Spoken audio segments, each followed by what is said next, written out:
Em uma corte além do tempo, mãos trêmulas seguravam vestes manchadas de sangue e cinzas. Josué, o sumo sacerdote de 60 anos, permanecia curvado sob o peso de décadas de culpa, seus olhos refletindo a devastação de um povo que retornara do exílio apenas para descobrir que suas feridas ainda sangravam. À sua direita, uma figura sinistra apontava dedos acusatórios, sua voz cortante ecoando pelas dimensões celestiais. 70 anos de exílio, 70 anos de profanação. Como ousa este homem impuro estar diante do Santíssimo? O silêncio que se seguiu era mais ensurdecedor que qualquer trovão. 18 meses antes, quando o sol nascia sobre as ruínas de Jerusalém, a realidade era ainda mais sombria do que qualquer visão profética.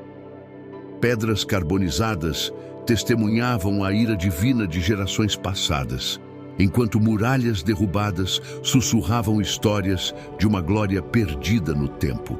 Josué caminhava solitário pelas ruas vazias, seus cabelos grisalhos carregando o peso de liderar uma geração nascida em cativeiro, homens e mulheres que conheciam mais sobre os deuses de Babilônia do que sobre as tradições de seus antepassados. Seu coração se despedaçava a cada passo, lembrando-se de que seu próprio pai morrera em terra estrangeira sem ver esta promessa cumprida. Na tenda improvisada que servia como lar, Miriam observava o marido estudar pergaminhos antigos à luz de velas tremeluzentes, suas chamas dançando como a fé vacilante de um povo desenraizado. Os anciãos murmuram, Josué. Ela sussurrava com preocupação genuína, gravada em cada ruga de seu rosto envelhecido. Dizem que você não tem direito de liderar, que nossa linhagem foi corrompida durante o exílio. Ele não levantava os olhos dos manuscritos sagrados, mas sua voz carregava o peso de 1000 tempestades. E talvez tenham razão, minha amada. Os dias se arrastavam como feridas abertas, cada tentativa de restaurar a adoração verdadeira sendo recebida com olhares céticos e murmurações suspeitas. Crianças nascidas em Babilônia faziam perguntas sobre tradições que seus próprios pais haviam esquecido, enquanto Josué tentava conduzir sacrifícios com utensílios improvisados e um coração despedaçado pela dúvida. Nas horas mais escuras da madrugada, ele se ajoelhava sozinho entre os escombros do templo destruído, suas orações desesperadas ecoando entre pedras que já não lembravam da glória de Salomão. A madrugada que mudaria tudo começou com Josué subindo o Monte das Oliveiras. Cada passo, uma súplica silenciosa aos céus, carregados de nuvens pesadas que pareciam prenunciar uma tempestade espiritual. O vento cortante chicoteava suas vestes já gastas pelo tempo e pela angústia, enquanto ele buscava nas alturas uma resposta que os vales de sua alma não conseguiam encontrar. Ao alcançar o topo rochoso da montanha, onde apenas as oliveiras centenárias testemunhavam sua agonia, Josué ergueu os braços trêmulos para o céu ameaçador e deixou escapar um grito que carregava 70 anos de opressão de todo um povo. Senhor dos exércitos! Sua voz rasgou o silêncio da madrugada como uma lâmina afiada. Se nos trouxeste de volta desta terra de cativeiro, por que ainda nos deixas carregar a vergonha de nossos pais? Por que permites que aqueles que deveriam nos chamar de santos agora questionem nossa própria existência? O eco de sua pergunta desesperada ricocheteou pelas encostas vazias, retornando para ele como um lamento que se multiplicava infinitamente, até que até mesmo o vento cessou completamente, como se toda a criação prendesse a respiração diante daquela súplica angustiante. Foi então que uma luz dourada, mais intensa que o sol do meio-dia, rasgou as nuvens tempestuosas com uma força sobrenatural que fez as próprias pedras da montanha tremerem. O anjo do Senhor desceu envolto em majestade terrível, seus olhos brilhando como chamas eternas. sua presença irradiando um poder que fazia os joelhos de Josué dobrarem involuntariamente. Esta não era a figura gentil pintada nas imaginações infantis, mas uma manifestação divina que carregava a autoridade absoluta sobre toda a criação, diante da qual até os demônios tremiam em reconhecimento de sua própria inferioridade. Josué, filho de Josadaque, a voz do anjo ressoou com harmônicos celestiais, que pareciam vir de todas as direções simultaneamente.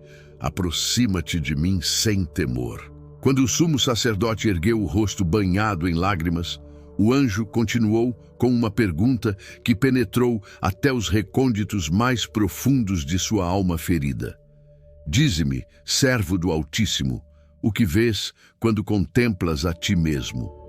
A resposta de Josué saiu como um sussurro quebrantado. Vejo o pecado, vejo o fracasso, vejo um homem completamente indigno de representar o Deus Santo diante de qualquer criatura. O anjo, então, declarou com solenidade profética: então, vês exatamente como Satanás vê, mas eu te mostrarei como o Senhor dos Exércitos te contempla. Num piscar de olhos, Josué se encontrou transportado para uma corte celestial onde a realidade se curvava diante da eternidade, um lugar onde tempo e espaço obedeciam às leis de uma dimensão completamente diferente. Ali, posicionado entre duas forças que representavam os extremos da existência espiritual, ele reconheceu imediatamente a cena que se desdobrava.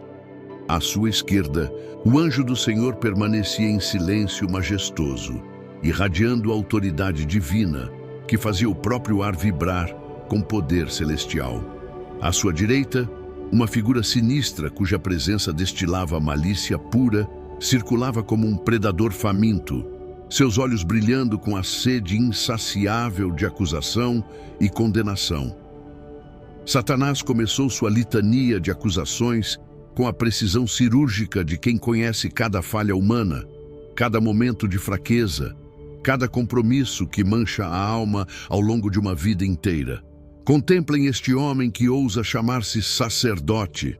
De sua voz cortante ecoava pela corte celestial como vidro despedaçado. Ele conduziu sacrifícios com mãos contaminadas pelo contato com povos pagãos. Seus próprios filhos se casaram com mulheres gentias. Sua linhagem foi corrompida por 70 longos anos entre nações que adoram ídolos.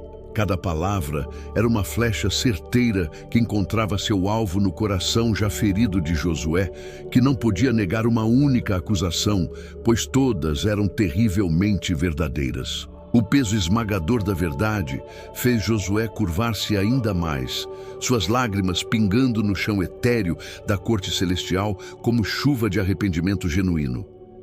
Ele está correto em cada palavra. Josué confessou com voz quebrantada que mal conseguia emergir de sua garganta apertada pela emoção: eu realmente não sou digno de estar na presença do Santo de Israel. Satanás exultou com triunfo diabólico, sua risada ecoando pelas dimensões espirituais. Vedes? Até mesmo ele confessa sua própria indignidade. Como pode o Deus Santo aceitar alguém que reconhece publicamente sua corrupção? O silêncio que se seguiu parecia eterno, carregado de uma tensão que fazia toda a corte celestial prender a respiração em expectativa. Josué permanecia curvado em desespero total, aparentemente derrotado, sem possibilidade de defesa ou justificativa, enquanto Satanás aguardava confiante pela confirmação de sua vitória sobre mais uma alma humana que sucumbira ao peso esmagador de sua própria inadequação diante da santidade divina. Então, cortando o silêncio como uma espada flamejante, a voz do anjo do Senhor trovejou com autoridade que abalou os fundamentos da própria corte celestial. O Senhor te repreende, Satanás. O Senhor, que escolheu Jerusalém, te repreende. Não é este um tição tirado do fogo? O eco de suas palavras reverberou por todas as dimensões espirituais, fazendo Satanás recuar em surpresa e terror diante da intervenção divina inesperada. Com gestos de majestade indescritível, o anjo comandou aos servos celestiais: tirai-lhe essas vestes sujas. Mãos angélicas, movendo-se com delicadeza sobrenatural, começaram a remover cada peça das roupas manchadas de Josué, e com cada veste que caía, gerações inteiras de culpa e vergonha eram apagadas da história de sua família. Vestes brancas, radiantes como luz pura, foram colocadas sobre seus ombros, enquanto uma mitra santa era posta sobre sua cabeça. Eis que fiz passar de ti a tua iniquidade, declarou o anjo, e te vesti de roupas festivais. Josué não se tornou digno através de seus próprios méritos ou esforços humanos, mas foi declarado justo pelo poder soberano de Deus que transforma o indigno em santo. Anos depois, quando Jerusalém se ergueu novamente em glória restaurada, quando o templo voltou a ecoar com cânticos de adoração verdadeira e quando crianças aprenderam as tradições sagradas de seus antepassados, todos puderam testemunhar a transformação completa que havia começado naquela corte celestial. A profecia havia declarado que em um único dia toda a iniquidade seria removida da terra. E para Josué, esse dia chegou quando Deus escolheu defendê-lo contra seu acusador. Para nós, esse dia glorioso se chama Calvário, onde outro justo tomou sobre si as vestes sujas de toda a humanidade para nos vestir com sua própria justiça eterna. Se essa mensagem falou ao seu coração, inscreva-se no canal e compartilhe para que mais vidas sejam alcançadas. Deus te abençoe.